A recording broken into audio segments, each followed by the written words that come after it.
In today's topic, we would be discussing Nigeria, transportation and industry. Transportation is the movement of people, goods, and commodities by land, water, or air. Land transport involves moving people and goods by land. Advantages of road transportation include door-to-door services. Disadvantages are the high cost of construction and maintenance.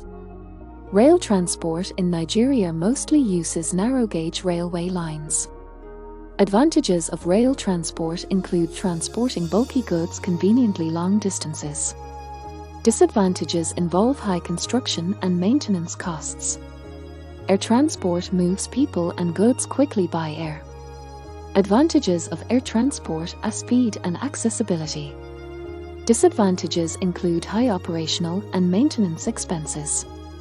Water transport involves moving goods by water, either through ocean or inland navigation.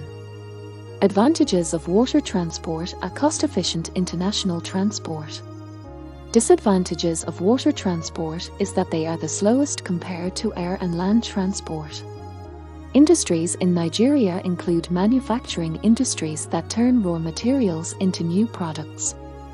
Industries are classified into primary, secondary, and tertiary based on their functions.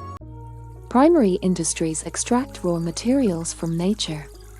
Secondary industries turn raw materials into finished goods. Tertiary industries focus on service delivery. Concentration of industries leads to interdependence and job creation.